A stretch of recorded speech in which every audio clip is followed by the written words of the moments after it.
When people ask me why I forgave him, I never have an easy answer. It wasn't because he asked me to. He never did. It wasn't because he showed regret or tried to make things right. He didn't. I forgave him because holding on was hurting me more than what he did. And maybe forgiveness was my way of saying goodbye. Not to him, but to the version of myself that kept waiting for an apology that would never come. I still remember the morning it all began to change.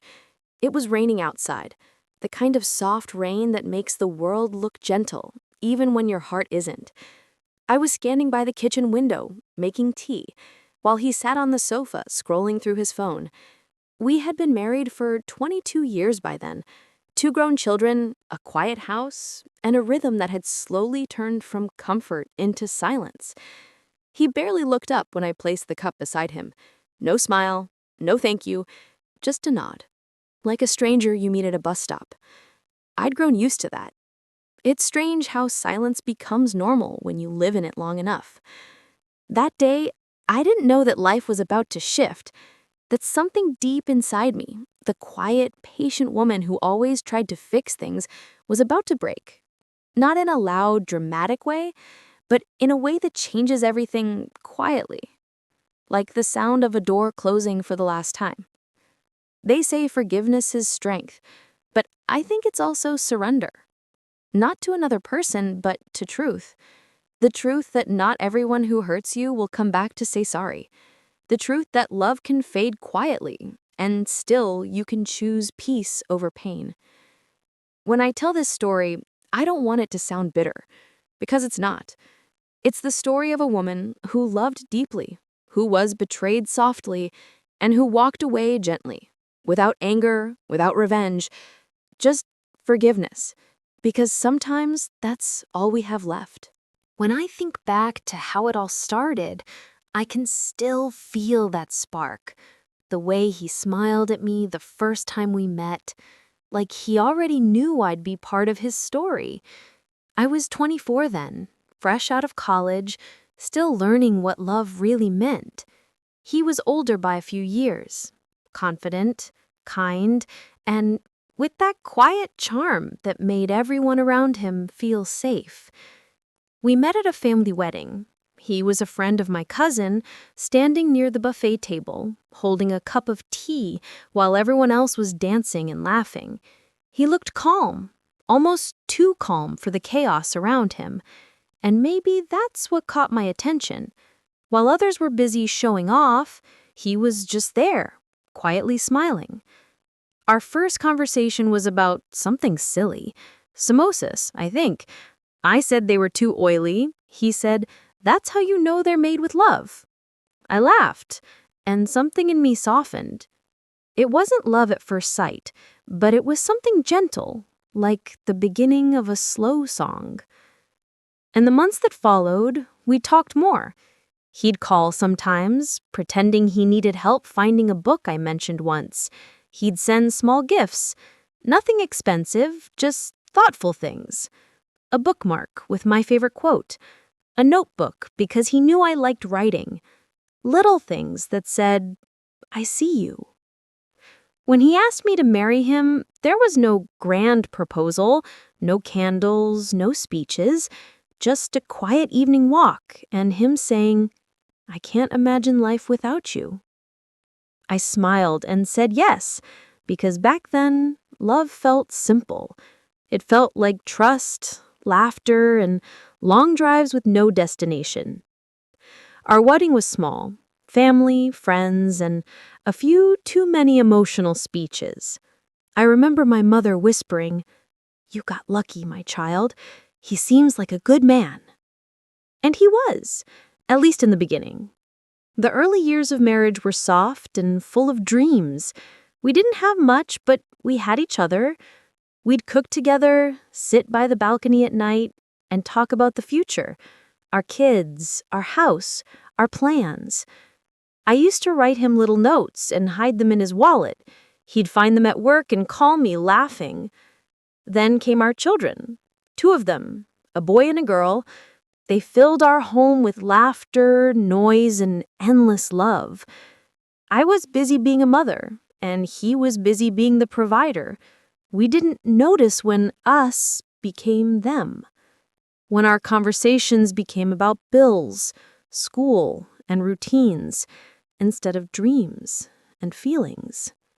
Still, I thought that's how life goes. You grow older, responsibilities grow heavier, and romance hides quietly under the weight of daily life. But even in the quiet, I felt safe. He wasn't the most expressive man, but he was steady, and I thought that was enough.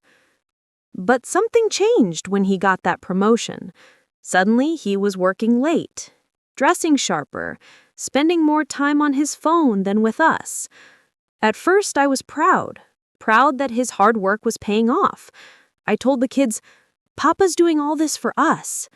But deep down, a small ache began to grow. Because he was there, yet he wasn't there.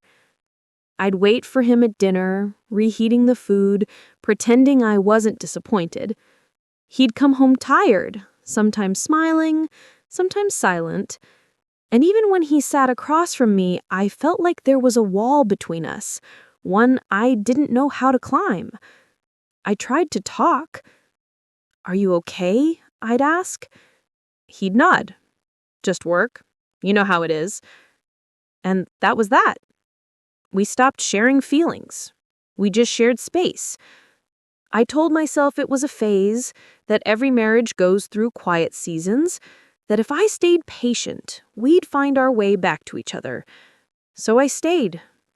I kept cooking his favorite meals. I kept waiting up for him, even when he stopped noticing. And when he forgot our anniversary one year, I told him it was okay, even though it wasn't.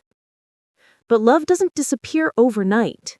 It fades, like paint left in the sun, slowly, softly, until one day you can't see its color anymore. That's what happened to us. He became a man of few words, and I became a woman full of unspoken ones. Sometimes I'd stand by the window at night, watching the road, waiting for his car lights to turn into our street. When he finally arrived, I'd pretend to be asleep. Not because I wanted to, but because I didn't know how to talk to him anymore. Our children noticed the distance. "Mom, why do you and Dad never laugh together?" my daughter once asked. I smiled and said, "We laugh in our hearts, darling." But even my own voice didn't believe that lie. Years passed like that. We celebrated birthdays, family dinners, and milestones, all with polite smiles. To everyone else, we were the perfect couple. But inside our home, silence lived with us. Sometimes I wondered when exactly I started feeling lonely. Was it the night he missed our son's school play? Or when he forgot to ask how my day went? Or maybe it was when he stopped saying goodnight altogether. Whatever it was, I began to disappear slowly, not from his life, but from myself. And I didn't even realize it. Because love has a way of making us endure. We think if we love harder, wait longer, or stay softer, things will fix themselves. But love alone can't carry two people when one stops holding on. That realization didn't come suddenly. It crept in, quietly, through forgotten birthdays, unanswered texts, and cold cups of tea. And by the time I truly saw it, it was already too late. I think the hardest part of a breaking marriage isn't the fights. It's the silence that comes before them, and the silence that stays long after. Our silence had become heavy by then. Not the peaceful kind, but the kind that fills every room and follows you even when you try to escape it. It was in the way we passed each other in the hallway, saying nothing. In the way I'd cook his favorite meal and he'd eat it without a word. In the way he stopped noticing when I bought new curtains or rearranged the furniture. It's strange how a home can stay the same yet feel completely different. One night, he came home much later than usual. It was nearly midnight. I was sitting on the sofa pretending to read, but really just waiting for the sound of his key in the door. When he finally walked in, I looked at him and smiled softly. "You're late?" I said, keeping my voice light. He sighed, loosened his tie, and muttered, "Work dinner." Then he walked past me and went straight to the bedroom. No hug, no warmth, just distance wearing a man's face. For the first time, I noticed the faint smell of perfume that wasn't mine. It was subtle, sweet, floral, unfamiliar. It clung to his shirt like a whisper. I didn't say anything. I wanted to believe him. I wanted to believe that I was imagining it. But that night, when he slept facing the wall, I lay awake staring at the ceiling, and for the first time, I felt something colder than loneliness: doubt. The next few weeks felt different. He was more distracted than ever. He'd step outside to take phone calls. He'd guard his phone like it held secrets. And when I asked harmless questions like, "Who was that?" or "Is everything okay?" he'd just smile faintly and say, "Nothing important." Nothing important. That phrase started echoing in my mind. Because if something or someone was important enough to steal his attention, why wasn't I? One afternoon, I found a receipt in his pocket while doing the laundry. A restaurant bill. Dinner for two. Not the kind of place you go for work meetings. I stared at it for a long time, my hands trembling slightly. I could have confronted him, but I didn't. Instead, I folded the paper quietly and kept it in my drawer. Not as proof, but as a reminder that maybe love doesn't always protect you. Days turned into weeks. He grew colder, and I grew quieter. We stopped talking about everything that mattered. I'd ask him about his day, he'd answer in one word. I'd tell him about mine. He'd nod absently, scrolling on his phone. One night, while washing dishes, I caught my reflection in the kitchen window. Tired eyes, dull skin, and a smile that looked forced. That's when I realized how much I had changed.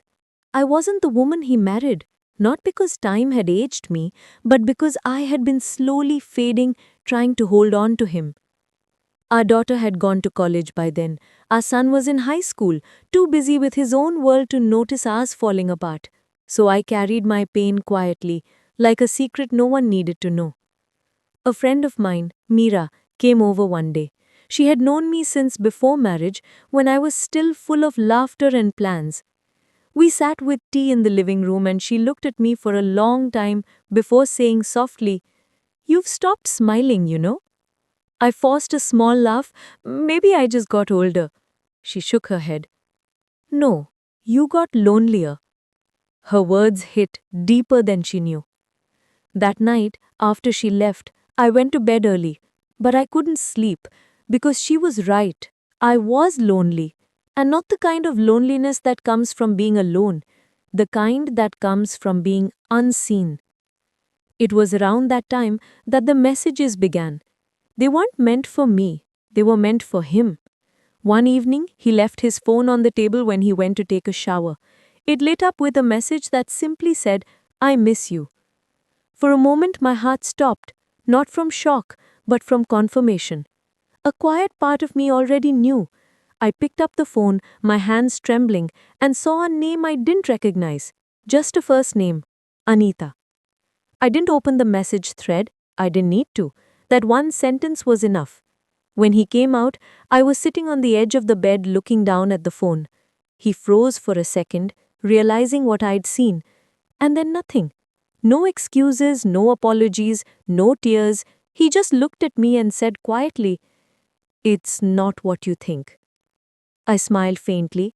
"Then what is it?" He looked away. "I don't know." That answer broke something in me. Not because he cheated, but because he didn't even care enough to explain. I didn't scream, I didn't throw things, I didn't demand answers. Instead, I stood up, walked to the kitchen, and began making tea. Because sometimes when your heart is breaking, you do the most ordinary things just to stay steady. He followed me. "Please," he said softly, "don't make a scene." I turned to him and smiled, not out of calmness, but out of exhaustion. "There's no scene left to make," I said quietly. Then I poured 2 cups of tea, placed one in front of him, and sat across the table. We didn't speak for a long time, just two strangers drinking tea in a home built on memories. The days after that were strange. He didn't apologize, he didn't deny it either. He simply began living as if nothing had happened, going to work, coming home, sleeping on his side of the bed. I watched him move through our house and it hit me. He was already gone. Not physically, but emotionally. And I had been holding on to someone who had left long before I noticed. I didn't tell anyone, not my children, not my friends, because I didn't want pity. I wanted peace. And I didn't know how to find it. Weeks turned into months. He became more distant, and I became quieter still. It was like living with a ghost, someone whose body was present, but whose heart wasn't. Sometimes I'd wake up early and watch him getting ready for work. He'd comb his hair, adjust his tie, and avoid my eyes. There was guilt in his silence, but not enough to move him. He was comfortable in our brokenness because I never demanded repair. That's when I realized maybe forgiveness doesn't start when someone says sorry. Maybe it starts when you stop waiting for them to. One evening, as I was folding laundry, our son came into the room. "Mom," he said, "why do you always look sad lately?" I smiled, forcing my voice to sound light. "Do I?" He nodded. "You used to hum when you cooked. You don't anymore." After he left, I sat on the floor beside the laundry basket and cried quietly, not because of what my husband had done, but because my son had noticed what I tried to hide. That night, I promised myself something. I would stop living like a shadow in my own life. I didn't know how yet, but I would find a way. And that promise, that tiny flicker of strength, was the beginning of the end. The end of waiting, the end of hoping he'd change, the end of believing that love meant staying silent. What came next wasn't loud or dramatic. It was soft, slow, and full of small goodbyes. The kind that happen every day until you finally realize you've already let go. The day everything truly shifted wasn't dramatic. There was no fight, no shouting, no final straw. It was an ordinary morning. Sunlight streaming through the curtains, the kettle whistling softly, birds singing somewhere outside. And yet, inside me, something felt different. I woke up earlier than usual that day, maybe because I hadn't really slept. I stood by the window, looking out at the world that seemed so peaceful, and wondered how it could look so calm when my heart felt so heavy. He was still asleep, his back turned toward me. For years, I had looked at that same sight, the back of the man I once loved, the man I once shared dreams with. But that morning, I didn't feel love or anger. I just felt nothing.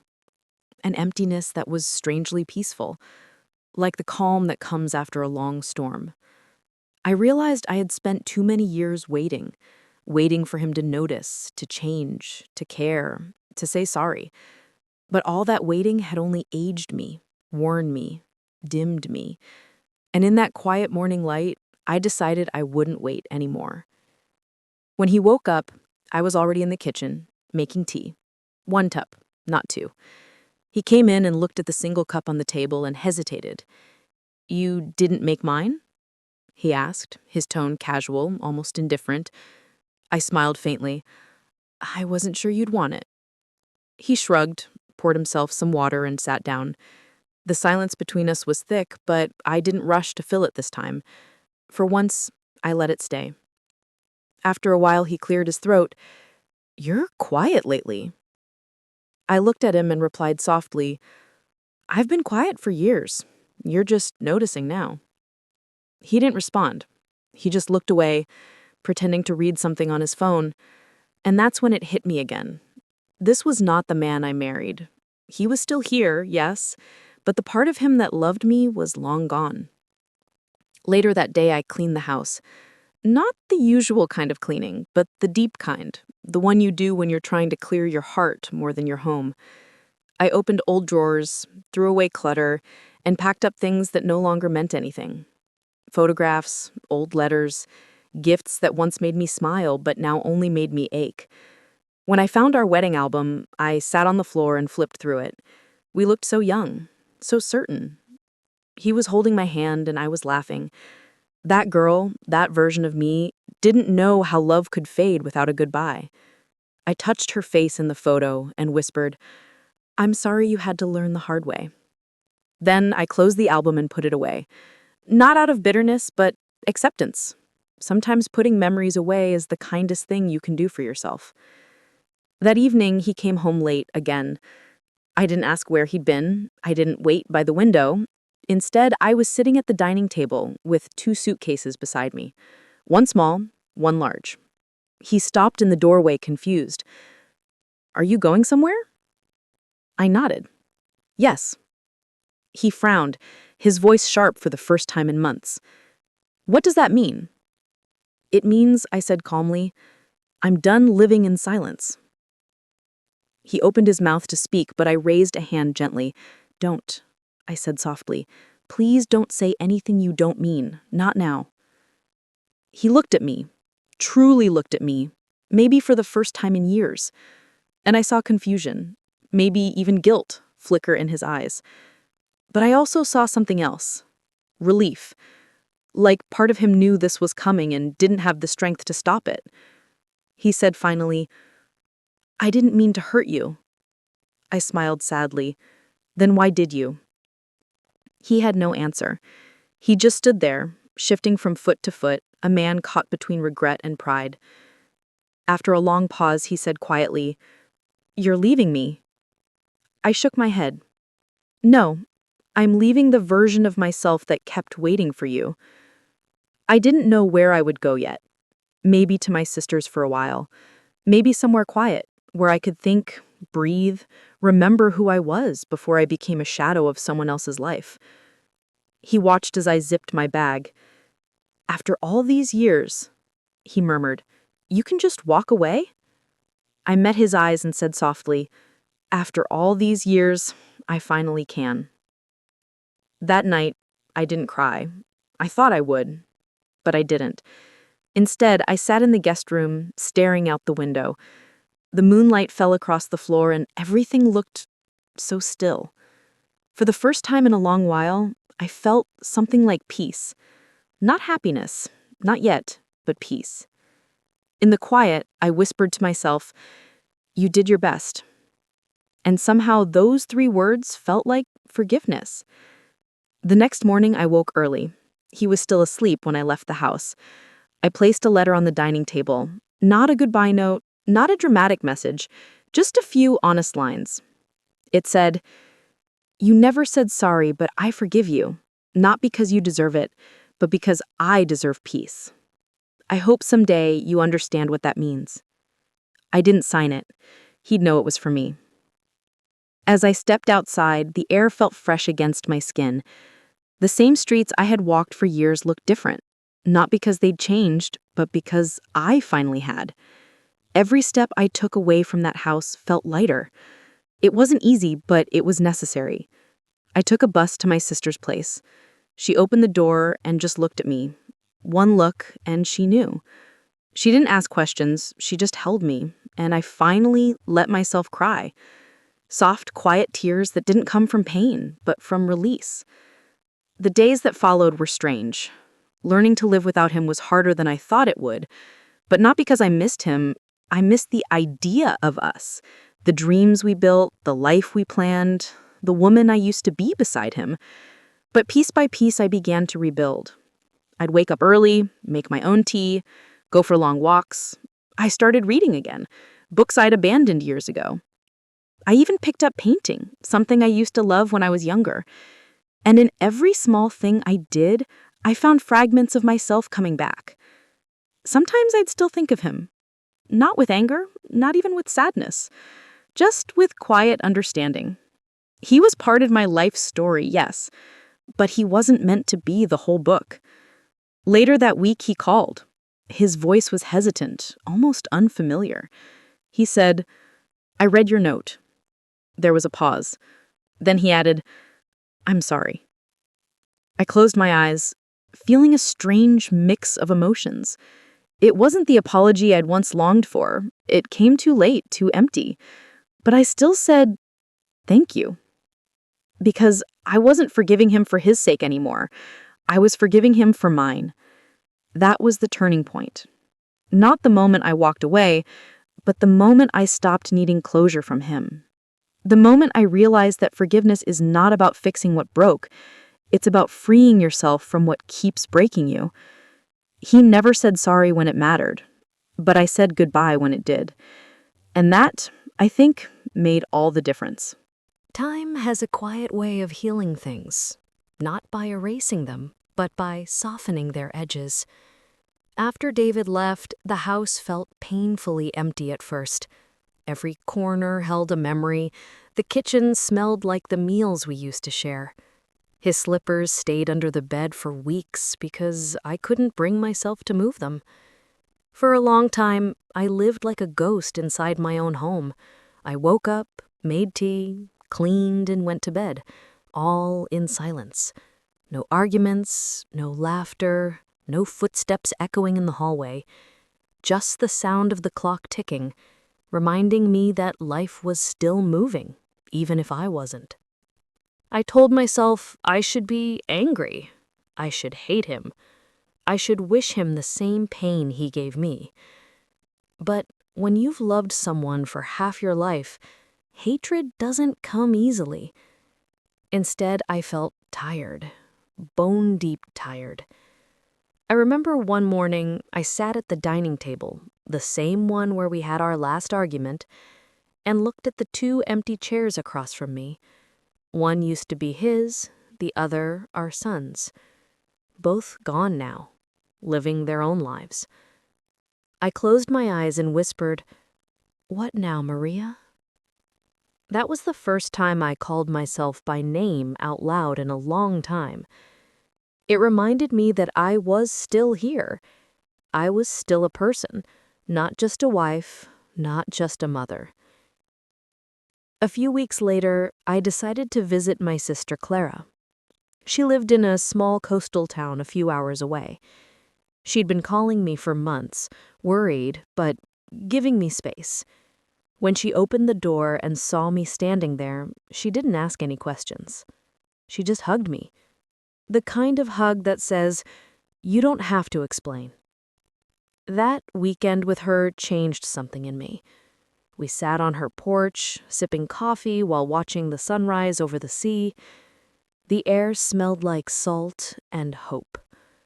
I told her everything, from the late nights waiting for him to the day he walked away. She listened quietly, like a harbor taking in a storm. When I finished, she said softly, "You loved him deeply, and that's nothing to be ashamed of. But now you have to love yourself the same way." Her words settled in me like warm sunlight. For years, I had poured every ounce of love into keeping my family together. I forgot what it meant to care for myself, to cook a meal for one and still enjoy it, to buy flowers not for decoration, but because I wanted to. When I returned home, I began making small changes. I repainted the living room, I moved the furniture, I started gardening again. It wasn't about forgetting him. It was about creating space for myself in the home that once belonged to us. One day, while cleaning out the drawers, I found an old envelope tucked behind a photo album. Inside was a letter from David. It wasn't dated, but I knew it was written after he left. It said, "Maria, I don't know if you'll ever read this, but I want to say I'm sorry. I didn't know how to be the man you deserved. You gave me everything, and I took it for granted. I don't expect forgiveness, but I hope one day you find peace, even if it's without me. David." I read it twice, then a third time. My eyes didn't fill with tears this time. Instead, I felt something shift inside. Not closure exactly, but calm acceptance. He never said sorry to my face, but somehow these words on paper felt enough. Because forgiveness, I realized, wasn't about him saying sorry. It was about me choosing peace over pain. I didn't call him. I didn't write back. I just folded the letter neatly, placed it back in the envelope, and tucked it into my dresser. Not as a wound to reopen, but as proof that I had survived it. From then on, I started walking every morning. The park near my house became my sanctuary. I'd watch old couples feeding pigeons, young parents chasing toddlers, and feel both sadness and gratitude. Sadness because once that was my life. Gratitude because I got to experience love, even if it didn't last forever. There were days I still missed him. Not the man he became, but the man he used to be. The one who danced with me in the kitchen, who brought me coffee on lazy Sundays. Missing him no longer hurt.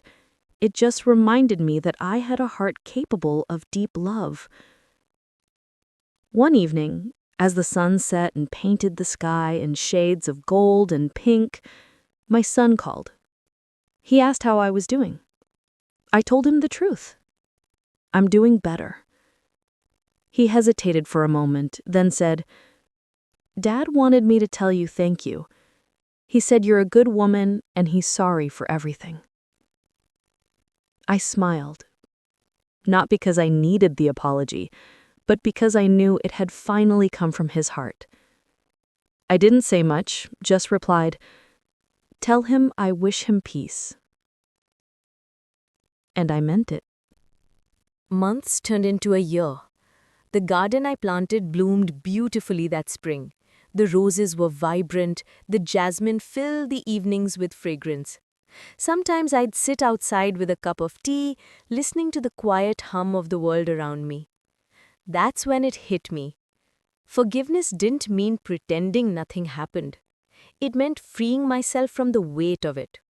I stopped waiting for the day he'd show up at my door. I stopped replaying our arguments in my mind. I stopped measuring my worth by how much I was loved by someone else. Instead, I found comfort in simple things: a warm breeze, a kind neighbor's smile, a new recipe turning out just right. Life didn't feel empty anymore. It felt peaceful. Sometimes at night, I still think about the woman I was back then, the one who begged for love, who waited by the window, who cried herself to sleep. I want to reach out and tell her, you'll be okay. You'll forgive him, not because he asked for it, but because your heart deserves peace. That's the quiet truth of forgiveness. It's not loud, it's not dramatic. It's the stillness that comes after the storm. It's looking at your past without flinching and realizing it no longer defines you. I didn't forgive him for his sake. I forgave him for mine, because I didn't want to carry bitterness into the rest of my life. And maybe somewhere deep down, he'll carry that peace too, knowing that despite everything, I chose to let go with grace. Now, when people ask me about love, I tell them this.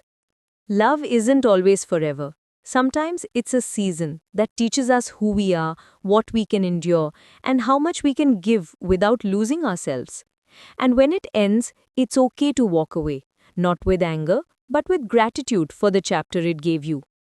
I still wear my wedding ring sometimes, not out of attachment, but as a memory of the woman I was, loyal, hopeful, and brave. Because even though he broke my heart, he never broke my spirit. And in the quiet of my evenings, when the wind moves softly through the curtains, I whisper to myself, I'm free. It's been a few years now since that chapter of my life closed. Sometimes I look back and wonder how I managed to get through it.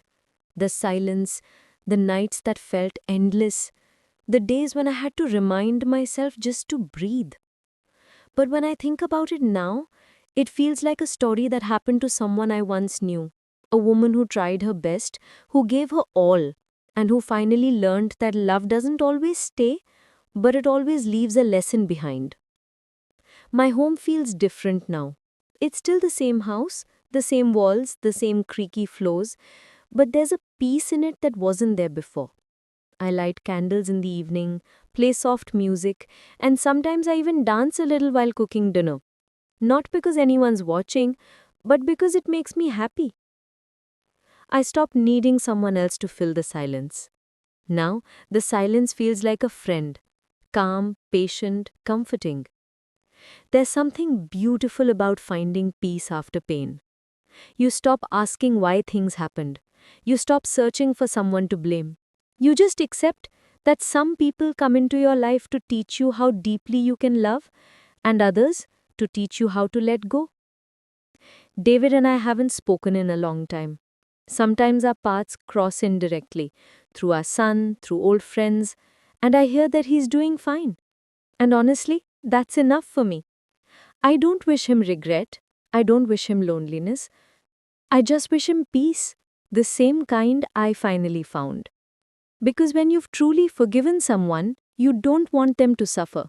You just want them to understand. One evening not too long ago, I was sitting in the garden, my garden, full of colors and scents that reminded me how alive life can be. And my son came to visit. He looked around and said, "Mom, you look happy." I smiled and said, "I am, sweetheart. I really am." He nodded, and for a moment I saw the relief in his eyes, as if he'd been waiting years to hear that. He hugged me tightly, and I realized my healing had become his healing too. When we forgive, the peace doesn't just stay with us, it ripples outward, quietly touching everyone around us. Sometimes I still sit by the window at night sipping tea, watching the streetlights flicker. That used to be the window where I waited for him. Now, it's the window where I wait for no one, because I've learned to be at home in my own company. There's a certain freedom in that. The freedom to wake up and know your heart isn't tied to someone else's choices anymore. The freedom to smile without pretending. The freedom to let go fully and kindly. I think that's what true forgiveness is. Not forgetting, not excusing, but releasing. Letting go of the anger, the what ifs, the ache that keeps you chained to yesterday. If I could go back and speak to the woman I was before everything fell apart, I'd tell her this. You don't have to fight so hard to be loved. You don't have to carry the blame for someone else's choices. You are enough, even when love leaves. I'd tell her that her tears weren't wasted. They watered the roots of a stronger, gentler version of herself. That heartbreak was in the end. It was the beginning of her peace. And I'd tell her that one day she'd sit in the same chair where she once cried and smile, not because she forgot, but because she finally understood. People often think forgiveness is weakness. They think if you forgive, you're letting someone get away with what they did. But I've learned it's the opposite. Forgiveness is strength. It takes courage to say, "You hurt me, but I won't let that hurt define me." It takes grace to say, "I remember everything, and still I choose peace." And that's what I did. That's what I'll keep doing. The last time I saw David from a distance at a family gathering, our eyes met for a brief second. He smiled faintly. I smiled back. No words were exchanged, but none were needed. That small, silent moment felt like a full circle. A quiet goodbye between two people who once shared a life, now standing in their separate peace. As I walked away that evening, I didn't feel the old ache. I just felt light, like I had finally put down a weight I'd been carrying for too long. Now, when I tell my story, I don't tell it with sadness, I tell it with gratitude. Because it taught me that love can change, people can change, and even after the deepest heartbreak, life can bloom again. Forgiveness didn't bring him back. It brought me back. Back to myself, back to peace, back to life.